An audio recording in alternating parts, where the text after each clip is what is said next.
ব্যাংকের সংখ্যা আমাদের টোটাল 14টা আছে, আমাদের 12টা গভর্নমেন্টের এবং 2টো প্রাইভেটে, এবং 6টা আমাদের যে যে ব্লাড সেপারেশন সেন্টার, সেখানেও দেখা গেছে 4টে আমাদের ত্রিপুরা সরকারের, 2টো প্রাইভেট সংস্থা। তো আমাদের ত্রিপুরা সরকার চাইছে যে স্বাস্থ্য ব্যবস্থা উন্নতি হোক। আপনারা সবাই জানেন যে এবার বাজেটে আমরা একটা বড় একটা সিদ্ধান্ত নিয়েছি। মাননীয় প্রধানমন্ত্রী নরেন্দ্র মোদীজি আয়ুষ্মান ভারতের যে কার্ড, সেই কার্ড আমরা ত্রিপুরাতে আমরা প্রায় 13 লক্ষর মতো বিতরণ করেছি, কিন্তু বাকি 4.75 যে লোক সংখ্যা আছে আমাদের ত্রিপুরায়, তাদের কিন্তু সেই কাভারেজে আসে না, কারণ বিভিন্ন ক্রাইটেরিয়ার কারণে সেটা কাভারেজ আসে না। তো আমরা এই 4.75 লোকদের জন্য মুখ্যমন্ত্রী জন আরোগ্য যোজনা করে একটা এবার বাজেটে আমরা রেখেছি। 1 বছরের জন্য, এই বছরের 23-24 অর্থ বছরে আমরা 59 করোড় এর জন্য রেখেছি। এবং আমরা সবসময় চাই যে কথায় নয়, কাজের মাধ্যমে আমরা মানুষের কাছে যেতে চাই। তো সেই কারণে আধিকারিকদের আমি বলেছি যে যত তাড়াতাড়ি সম্ভব, তার তো প্রক্রিয়াকরণ আছে, কার্ড বিতরণের বিষয় আছে, এবং যে ফাইন্যান্সিয়াল যে বিষয়টা সেটাকে সেটেল করারও বিষয় থাকে, সেটি যেন তাড়াতাড়ি করা হয়। আপনারা জানেন ত্রিপুরাতে প্রায় এই বাজেটে 100টা উপস্বাস্থ্য কেন্দ্রের জন্য আমাদের এই বাজেট এখানে রাখা হয়েছে। আমাদের এখানে প্রায় 9টা সুপার স্পেশালিটি ব্লক যে ডিপার্টমেন্ট, সেটা অলরেডি ওপিডি শুরু হয়ে গেছে, 7টা অলরেডি স্টার্ট, তার ইনডোরও রেডি আছে, এবং স্পেশালিস্টরা এখানে এখন তাদের মর্যাদা পাচ্ছে। আগে কি হতো যে যারা ত্রিপুরা হেলথ সার্ভিসে যারা সুপার স্পেশালিটি করতো বা যারা স্পেশালিস্ট ছিল, তাদের কিন্তু আলাদাভাবে কোনো রকম মর্যাদা ছিল না। আমাদের সরকার আসার পর আমরা রিসেন্টলি যেটা করলাম, তার অ্যামেন্ডমেন্ট করে তাদেরকে আমরা মর্যাদা দিয়েছি। এটা ক্যাডার করেছি, মেডিকেল অফিসার নর্মাল যে ক্যাডার আছে সেটা, আর একটা স্পেশালিস্ট ক্যাডার, এবং তাতে করে আমাদের বহু লোক যারা ত্রিপুরার ভালো কৃতি স্টুডেন্ট, যারা ডাক্তারবাবুরা আছেন বাইরে, তারাও কিন্তু এখন ত্রিপুরায় ফিরে আসছে। তো আমাদের আগে কথায় কথায় মানুষ বাইরে চলে যেত ট্রিটমেন্টের জন্য, এখন কিন্তু এখানে সব ধরনের ট্রিটমেন্ট সুবিধা ওনারা পাচ্ছেন।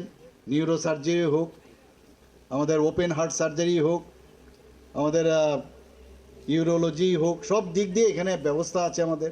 তো সেই কাজগুলো আমাদের এখানে করছে। আমরা চাই যে সমস্ত যে ডিস্ট্রিক্টগুলো আছে তার স্ট্রেংথেনিং করার জন্য, ডিস্ট্রিক্ট যে হসপিটালগুলো আছে, যাতে করে আগরতলার যে স্টেট হসপিটাল সেখানে যেত লোড কম পড়ে, সেই ব্যবস্থা আমরা করছি।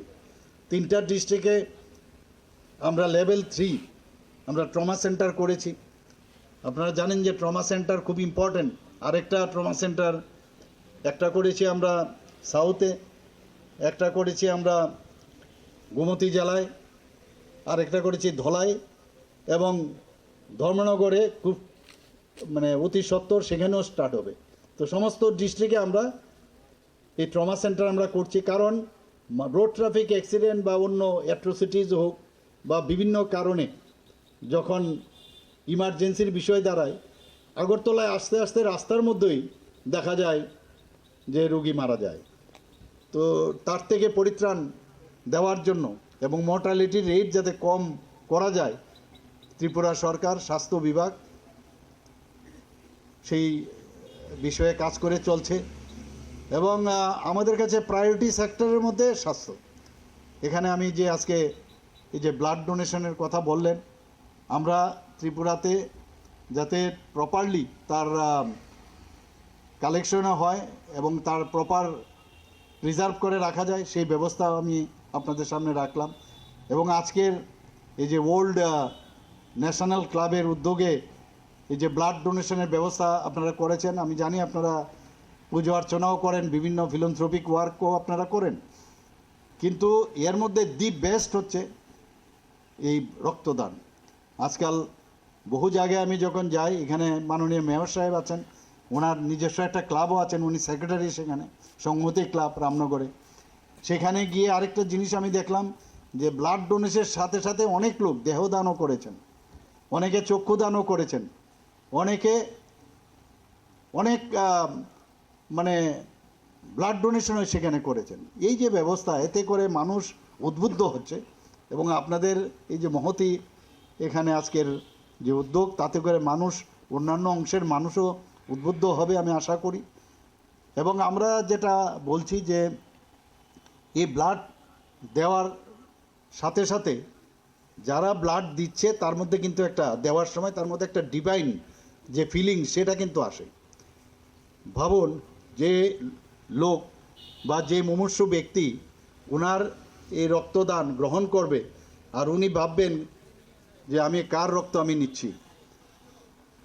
তো এই যে বিষয়, একটা সম্পর্ক গড়ে ওঠে, বিরাট সম্পর্ক এটা।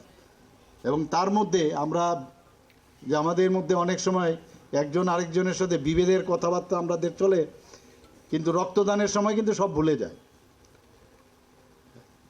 এবং সত্যি এটা একটা আনন্দের বিষয়, এবং এই ধরনের উদ্যোগ আগামী দিনও চলবে আশা করি। এবং সবাইকে আজকের এই অনুষ্ঠানে উপস্থিত থাকার জন্য, এই মহতী অনুষ্ঠানে আমি বিশেষ করে আমাদের প্রাক্তন, আমরা যে রক্তদান যারা আজকে এখানে দিতে এসছে তাদেরকে আমি সর্বপ্রথম ধন্যবাদ জানাবো। বরচার্জি মহোদয় মঞ্চে উপস্থিত রয়েছেন, এই এলাকার বিধায়ক, প্রাক্তন বিধায়ক তথা ডক্টর দিলীপ দাস মহোদয়।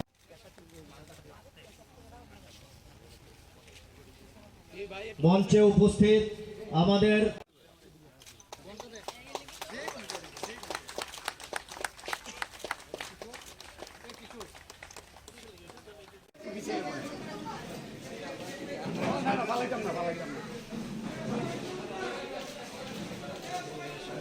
হওয়ার জন্য ধন্যবাদ। এখন অতিথিদের আসন গ্রহণ করার জন্য অনুরোধ করছি। মহোদয়কে অনুরোধ করছি মঞ্চে উপস্থিত হয়ে আসন গ্রহণ করার জন্য। এই এলাকার বিশিষ্ট সমাজসেবী মুকুল রায় মহোদয় মঞ্চে উপস্থিত রয়েছেন। সুপর্ণা দেবনাথ মহোদয়া বরণ করে নেওয়ার জন্য অনুরোধ করছি। আপনারা একে একে সমস্ত মশলার দায়িত্বে হাম্বাই গ্রুপ, গুণমানে সেরা, রান্নার ভরসা। হাম্বাই গুরু মশলা সম্পূর্ণ প্রাকৃতিক, অপার গুণ ও উপকারিতায় পরিপূর্ণ। হাম্বাই গুরু মশলা। যদি কেমিক্যাল ফ্রি, কালার ফ্রি, প্রকৃত স্বাদের মশলা খেতে চান, তবে আপনার রান্নাঘরে চাই হাম্বাই গুরু মশলা। রান্নায় শুধুমাত্র তোমাকেই চাই হাম্বাই গুরু মশলা।